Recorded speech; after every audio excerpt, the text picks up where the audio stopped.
The gentlelady is recognized. Thank you very much, Mr. Speaker. I'd like to thank my colleague from Alaska for yielding. Mr. Speaker, I rise in strong opposition to this legislation.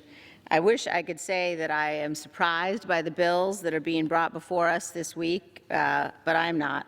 The Democratic war on our economy, on America's families, and on fossil fuels continues. Mr. Speaker, energy independence is crucial for our economy and our security.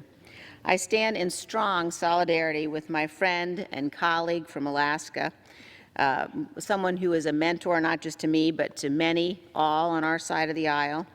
And partly, I stand in solidarity with him because I, like Mr. Young, represent my entire state. And like Alaska, Wyoming is no stranger to outsiders thinking they know what's best for us. The legislation we have before us today echoes the majority's goal of making the Green New Deal a reality, fundamentally changing our way of life by making us increasingly dependent on foreign sources of energy. Yesterday, Mr. Speaker, I joined my colleagues, Whip Scalise, and the House Committee on Natural Resources ranking member, Mr. Bishop, to introduce the American Energy First Act. Our bill would end unnecessary overreach from Washington bureaucrats and enable states to manage energy productions on lands within our borders.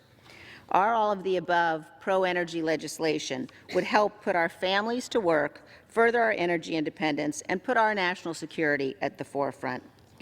Wyoming prides itself on our fossil fuels. We know that our economy, that our security depends upon these. We consider our fossil fuels to be national treasures, and Mr. Speaker, we thank God for our fossil fuels.